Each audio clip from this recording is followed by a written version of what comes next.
Hi hello friends, ನಮಸ್ತೆ. ಬನ್ನಿ ಇವತ್ತಿನ ವಿಡಿಯೋ ಹಣ ಸೇವಿಂಗ್ಸ್ ಮಾಡೋದು. ಅತಿ ಆಸೆ ಪಡೋದು ತಪ್ಪ ಸರಿನಾ? ಆಸೆ ಪಡೋದು ತಪ್ಪಿಲ್ಲ, ಅತಿ ಆಸೆ ಪಡೋದು ತಪ್ಪು. ಹಂಗಂತ ಹೇಳಿ ಆಸೆ ಪಡದಂತೆ ಸುಮ್ಮನೆ ಇರೋದು ಕೂಡ ತಪ್ಪು.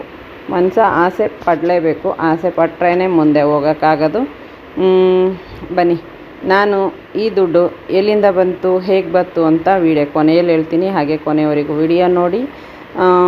ಅದಕ್ಕೆ ಮುಂಚೆ ನಾನು ವಿಡಿಯೋ ನೋಡ್ತಾ ಇರೋರು ಫಸ್ಟ್ ಟೈಮ್ ನೋಡ್ತಾ ಇದ್ರು, ಒಂದು ಲೈಕ್ ಕೊಟ್ಟು ಒಂದು ಸಬ್ಸ್ಕ್ರೈಬರ್ ಆಗಿ, ಒಂದು ಆಲ್ ಬಟನ್ ಅಂತಿರುತ್ತೆ ಅದನ್ನು ಸೆಲೆಕ್ಟ್ ಮಾಡಿ. ನಾನು ಮಾಡೋ ವಿಡಿಯೋ ಎಲ್ಲ ನಿಮಗೆ ಫಸ್ಟ್ ಟೈಮ್ ನೋಟಿಫಿಕೇಷನ್ ಬರುತ್ತೆ. ಹಾಗೆ ಜಾಯಿನ್ ಬಟನ್ ಆನ್ ಆಗಿದೆ, ಜಾಯಿನ್ ಆಗಿ. ಮೆಂಬರ್ಶಿಪ್ ತಗೊಳ್ಳೋರು ಕೂಡ ಮೆಂಬರ್ಶಿಪ್ ತಗೋಬೋದು. 100 ರೂಪೀಸ್ ಓನ್ಲಿ, ಇಲ್ಲ 59 ರೂಪೀಸ್ ಕೂಡ ಇದೆ. ಎರಡರಲ್ಲೊಂದು ಮೆಂಬರ್ಶಿಪ್ ತಗೊಳ್ಳಿ ಪ್ಲೀಸ್. ಹೆಲ್ಪ್ ಮಾಡಿ ಡಾಲರ್ ಲೆವೆಲ್ ಕಂಪ್ಲೀಟ್ ಆಗೋದಕ್ಕೆ. ಬನ್ನಿ, ಈ ದುಡ್ಡು ನನಗೆ ಹೇಗೆ ಸೇವಿಂಗ್ ಮಾಡ್ತಾಯಿದ್ದೀನಿ ಅಂತ ಹೇಳ್ತಾ ಹೋಗ್ತೀನಿ. ಹಾಗೆ ಆಸೆ ಪಡೋದು, ಮನುಷ್ಯ ಆಸೆ ಪಡೋದು ತಪ್ಪಲ್ಲ ಫ್ರೆಂಡ್. ಏಕೆ ಅಂದರೆ ಆಸೆ ಪಟ್ಟರೆ ನಾವು ಮುಂದೆ ಏಣಿ ಹತ್ಕೊಂಡು ಹೋಗೋಕ್ಕಾಗೋದು. ಆಸೆ ಇಲ್ಲ ಅಂದರೆ ನಾವು ಇಲ್ಲೇ ನಿಂತಿರ್ತೀವಿ. 4 ಜನದ ಥರ ನಾವು ಮುಂದೆ ಲೆವೆಲ್ಗೆ ಹೋಗೋಕ್ಕಾಗೋದಿಲ್ಲ. ಯಾಕೆ ಆಸೆ ಪಡಬಾರ್ದು? ಅತಿ ಆಸೆ ಅಂತ ಯಾಕೆ ಅನ್ಕೋಬೇಕು? ಯಾಕೆ ನಾವು 4 ಜನದಂಗೆ ಬೇರೆ ಲೆವೆಲ್ಗೆ ಹೋಗಬಾರ್ದು? ನಾವು ಯಾಕೆ ಧೈರ್ಯವಾಗಿ ಮುಂದಕ್ಕೆ ನುಗ್ಗಬಾರ್ದು ಅಲ್ವಾ? ಫೇಸ್ ಮಾಡಬೇಕು ಎಲ್ಲನೂ. ಹಂಗಂತ ಹೇಳಿ ಕೆಟ್ಟ ದಾರಿ ಹಿಡಿದು ಫೇಸ್ ಮಾಡಿ ಅಲ್ಲಿಂದ ಸಂಪಾದನೆ ಮಾಡೋದು ತಪ್ಪು. ಒಳ್ಳೆ ದಾರಿಯಿಂದ ನಾವು ಸಂಪಾದನೆ ಮಾಡ್ಬೋದು. ನಿಮಗೂ ಮಾಡಬೇಕು, ಏನಾದರೂ ಐಡಿಯಾ ಬೇಕು ಅನ್ನೋದಿದ್ದರೆ ಕಮೆಂಟಲ್ಲಿ ತಿಳಿಸಿ, ಐಡಿಯಾ ಕೊಡೋಣ. ಸಣ್ಣ ಪುಟ್ಟ ಮನೇಲಿ ಕೂತ್ಕೊಂಡೇನು ನಾವು ಸಂಪಾದನೆ ಮಾಡ್ಬೋದು, ಸೇವಿಂಗ್ಸ್ ಮಾಡ್ಬೋದು. ಕೆಲಸಕ್ಕೆ ಹೋಗ್ತಿರೋರು ಕೂಡ ಎಕ್ಸ್ಟ್ರಾ ಬಿಸ್ನೆಸ್ ಮಾಡಿ ಕೂಡ ಸೇವಿಂಗ್ ಮಾಡ್ಬೋದು. ಇದು ನನ್ನ ಚಿಕ್ಕ ಐಡಿಯಾ ಅಷ್ಟೇ.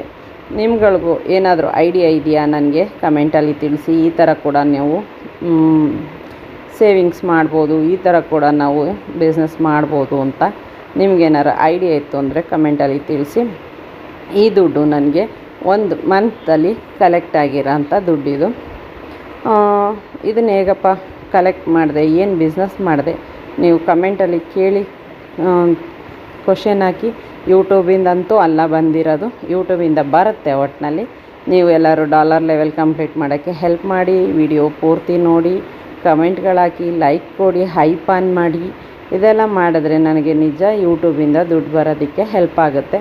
ಹಾಗೆ ಮೆಂಬರ್ಶಿಪ್ ಕೂಡ ಆನ್ ಆಗಿದೆ, ಜಾಯಿನ್ ಬಟನ್ ಅಂತ ಇದೆ, ಅದನ್ನು ಮೇಲೆ ಮುಟ್ಟಿದ್ರೆ ನೀವು ಕೂಡ ನನಗೆ ಜಾಯಿನ್ ಆಗ್ಬೋದು, ಮೆಂಬರ್ಶಿಪ್ ತಗೋಬೋದು. ಮೆಂಬರ್ಶಿಪ್ ತಗೊಳ್ಳಿ, ಹೆಲ್ಪ್ ಮಾಡಿ. ನನಗೂ ಯೂಟ್ಯೂಬಿಂದ ದುಡ್ಡು ಬರೋದಕ್ಕೆ ಹೆಲ್ಪ್ ಆಗುತ್ತೆ. ಮತ್ತು ಇದು ನನ್ನ ಸ್ವಂತ ದುಡ್ಡಲ್ಲ, ಇದು 4 ಜನದ ದುಡ್ಡು. ಇದನ್ನು ನಾವು ಕೂಡಿಟ್ಟು 4 ಜನದ ದುಡ್ಡಿಂದ ಒಂದು ವ್ಯವಹಾರ ಮಾಡ್ತಾಯಿದ್ದೀವಿ. ಆ ವ್ಯವಹಾರ ಸ್ವಲ್ಪ ಸೀಕ್ರೆಟ್ ಇದೆ, ಫುಲ್ ಹೇಳೋದಕ್ಕಾಗೋದಿಲ್ಲ. ಯಾಕೆ ಅಂದರೆ ಇದು 4 ಜನದ ದುಡ್ಡಾಗಿರೋದ್ರಿಂದ ಇದು ನನ್ನ ಸ್ವಂತ ದುಡ್ಡಲ್ಲ. ಇದು ನನ್ನ ಸ್ವಂತ ದುಡ್ಡು ಆಗಲಿ ಅಂತ ಎಲ್ಲರೂ ಆಶೀರ್ವಾದ ಮಾಡಿ. ಇದೇ ಥರ ಸಂಪಾದನೆ ಮಾಡೋದಕ್ಕೆ ಒಂದು ದಾರಿ ಸಿಕ್ಕಲಿ ನನಗೆ. ಈ ದುಡ್ಡು ನನ್ನದು ಸ್ವಂತ ಆಗಬೇಕು ಅಂದರೆ ನಾನು ಇನ್ನೂ ಕಮ್ಮಿ ಅಂದರೂ 1 ವರ್ಷ ಎಫೆಕ್ಟ್ ಹಾಕಬೇಕು. ಇಷ್ಟು ದುಡ್ಡು ನನಗೆ ಸ್ವಂತ ಆಗಬೇಕು ಅಂದರೆ ನಾನು ಸತತ ಪ್ರಯತ್ನ ಪಡ್ತಾಯಿದ್ದೀನಿ. ನೀವು ಏನಾದರೂ ಐಡಿಯಾ ಇತ್ತು ಇದೇ ಥರ, ಏನು ಹೇಳ್ತಾರೆ,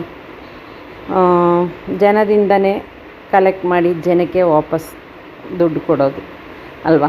4 ಜನದ ಹತ್ರ ಕಲೆಕ್ಟ್ ಮಾಡಿ 4 ಜನಕ್ಕೆ ಮತ್ತೆ ವಾಪಸ್ ದುಡ್ಡು ರಿಟರ್ನ್ ಮಾಡೋದು. ಇದೊಂಥರ ಸಣ್ಣ ಬಿಸ್ನೆಸ್. ಏನಪ್ಪ ಇದು ನಿಮಗೆ ತಲೆಗೆ ಹುಳ ಬಿಟ್ಟಿದ್ದೀನಿ ಅನ್ಕೊತಾ ಇದ್ದೀರಾ? ಹಂಗೇನಾದ್ರು ತಲೆಗೆ ಹುಳ ಬಿಟ್ಟಿದ್ದೀನಿ ಅಂತ ಅನಿಸಿದ್ರೆ ನಿಮಗೆ ಕಮೆಂಟಲ್ಲಿ ಕ್ವಶನ್ ಹಾಕಿ. ನಾನು ನೆಕ್ಸ್ಟ್ ವೀಡಿಯೋಲಿ ಇದು ಹೆಂಗೆ ಬಂತು, ಯಾವ ಥರ ಬಿಸ್ನೆಸ್ ಅದು ಎಲ್ಲ ಕೂಡ ಹೇಳ್ತಾ ಹೋಗ್ತೀನಿ. ಯಾಕೆ ಅಂದರೆ ಇದು ನಾನು ಸ್ವಲ್ಪ ಸೀಕ್ರೆಟಲ್ಲಿ ಇಟ್ಟಿದ್ದೀನಿ. ನೆಕ್ಸ್ಟ್ ಆ ವಿಡಿಯೋದಲ್ಲಿ ನಾನು ಆ ಸೀಕ್ರೆಟ್ನ ಬಿಡ್ತೀನಿ. ಏನು ಸೀಕ್ರೆಟಪ್ಪ, ಹೆಂಗಪ್ಪ ಇಷ್ಟು ದುಡ್ಡು ಕಲೆಕ್ಟ್ ಆಯಿತು ಅಂತೆಲ್ಲ ಆಲ್ಮೋಸ್ಟ್ ನೆಕ್ಸ್ಟ್ ವಿಡಿಯೋ ಗ್ಯಾರಂಟಿ ಈ ದುಡ್ಡಿನ ಸೀಕ್ರೆಟ್ ಬಿಡ್ತೀನಿ. ನಿಮಗೆ ಬಿಸ್ನೆಸ್ ಮಾಡೋದಕ್ಕೆ ಐಡಿಯಾ ಬೇಕು ಅನ್ನೋದಿದ್ದರೆ ಈ ಥರ ಏನಾದರೂ ಕಲೆಕ್ಟ್ ಮಾಡಿ ಹೆಂಗಪ್ಪ ನಾವು ಬಿಸ್ನೆಸ್ ಮಾಡೋದು ಅಂತ ನಿಮಗೇನಾದ್ರು ಬೇಕು ಅನ್ನೋದಿದ್ದರೆ ನೀವು ಕೂಡ ನನಗೆ ಕಮೆಂಟಲ್ಲಿ ಕೇಳ್ಬೋದು. ನಾನು ನೆಕ್ಸ್ಟ್ ವಿಡಿಯೋದಲ್ಲಿ ಬಿಸ್ನೆಸ್ ಬಗ್ಗೆನೇ ಐಡಿಯಾಗಳನ್ನ ಹಾಕ್ತಾ ಹೋಗ್ತೀನಿ. ವಿಡಿಯೋ ಕೊನೆಯವರೆಗೂ ನೋಡ್ತಾ ಇರೋರಿಗೆ ಧನ್ಯವಾದಗಳು. ತಲೆಗೆ ಹುಳ ಬಿಟ್ಟಿದ್ದೀನಿ ಅಂತ ಅನ್ಕೋಬೇಡಿ. ನೆಕ್ಸ್ಟ್ ವಿಡಿಯೋಲಿ ಗ್ಯಾರಂಟಿ ಹೇಳ್ತೀನಿ. Thank you.